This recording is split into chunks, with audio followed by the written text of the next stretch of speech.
Welcome back to another episode of Off the Shelf. I am your host, Runtime HD, and this time what we found off the shelf was...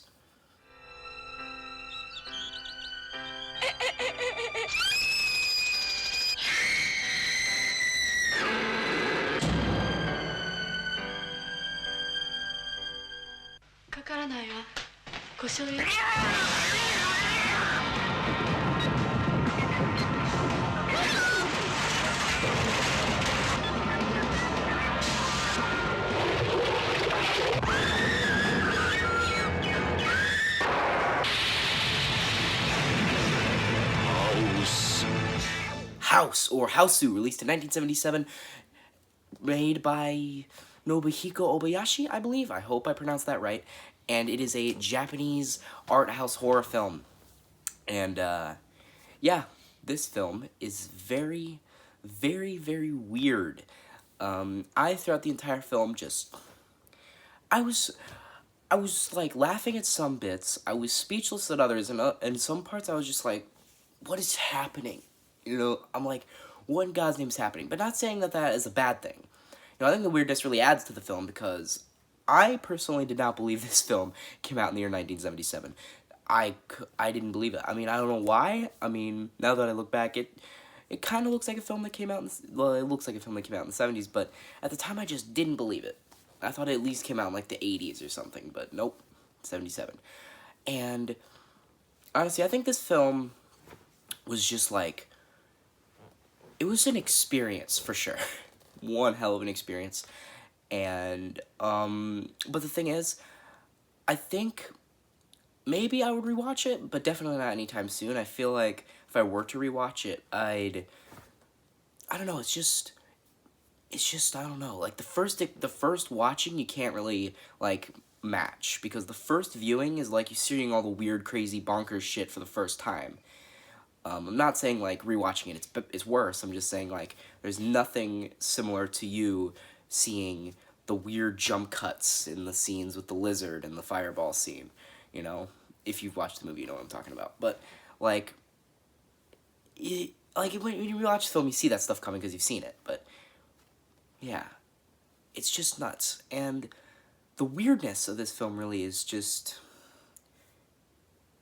I think... I'm not even going to do a plot synopsis this time either. Usually I do a plot synopsis and I can't. Because I genuinely don't really know what this film is about. I think there's like a loose story about like one of the girls that went to the house, like her auntie and like her husband or something. He went to war and he died in the war, but he promised he would come back, but he died, and she thought but he promised, so there's no way he died in war, because he promised he would be back.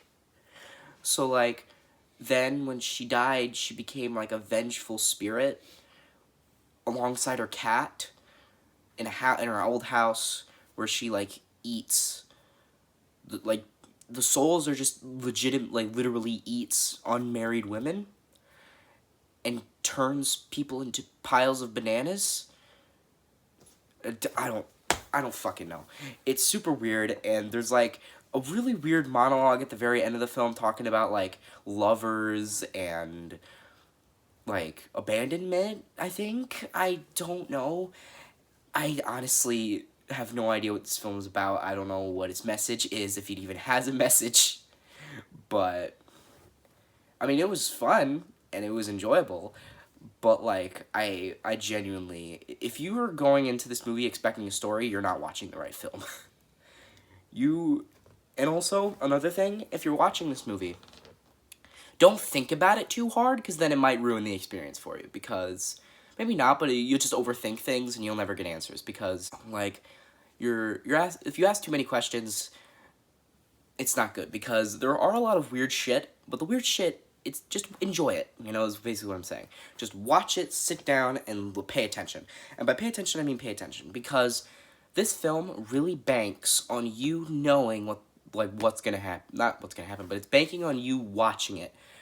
Just sitting down and watching it the whole way through. Because if you're like a casual film watcher and you just put it on in the background, I don't think you can do that. Because there's like there's like a scene's gonna happen, and then a jump cut's gonna happen, and it's like, oh, okay, I'm lost. What in the hell is going on? You know, you gotta like just watch it, and it's not that long, so you can do that. But I'm just saying, like, this film is also very niche. You know, it's definitely not for everybody, and it's just very strange and bizarre to a point where I think some people definitely wouldn't get that much enjoyment out of it. But I like strange and bizarre movies, so obviously I loved it. But maybe that wouldn't be the same case for you. Maybe you need to go out and watch it. Like, then I remember a lot of like the weird stuff from the movie. Like, one of the weird things is like while because one of the girls like hates her dad, so she wants to go to her auntie's house because she wants to get away from her dad and his new girlfriend. So she like gets all her friends together, and they like they take a pilgrimage over to the auntie's house, right? They're on a train, and then they're like explaining this backstory of the husband in the war and the auntie and the mom, and like they're showing like a film reel of the stuff that happened in World War II, like what was going on. But like the characters were talking about it like they were like reacting to it. Like they were like in a reaction video, and they were just like commenting on things, and it's like how, and I was like made a mistake, and I'm like, why are they able to see this stuff? I thought this was like just a flashback. I thought she was just explaining this to him. Then I'm like, I just don't need to think about it. Just don't think about it. You know, because then you're not supposed to think about it. Not important. But yeah, then they walk through the forest or like a wood area to after they encounter a man. Then they like, but while they're walking through the forest, before they encounter a man with very very round watermelons, he no, they have like a TV sitcom intro where like all their faces appear on like circles and bubbles, where it like shows their name in English and Japanese, and it does it for like all of them, and it's really fucking weird. Like, yes, we know these characters. You've said all their names. We all know who they are. But then they like felt like they needed to like, you know, expand it. Like you gotta really know these characters, you know. You might not know. It was weird, but it was also pretty great. And then they got to the house, and that was the weirdest bit, was obviously the house. There was, like, weird, crazy shit going on before, but not when they got to the house, it was just absolute chaos. And I'm not gonna, honestly, I'm not gonna ruin the weird bonker shit that's gonna happen, so I'd rather have you watch the film if you really are showing interest so far. I'm not gonna spoil the crazy shit that happens at the house. Just go out and watch it, and I'm going to smoothly transition into the recommendations. Now, if you're a casual film watcher, as I said before, I wouldn't recommend this film. It's kind of niche, and it's definitely not for everybody. If you think you'd be interested, knock yourself out, but personally, I wouldn't recommend it.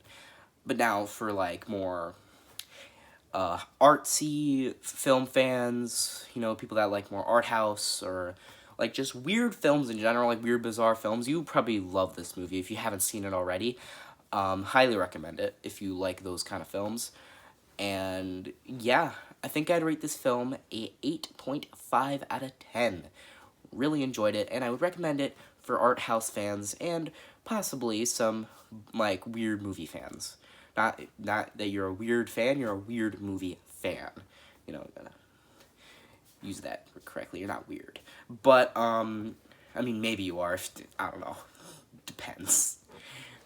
But yeah, great movie, very influential, and you should watch it if you think you'll like it.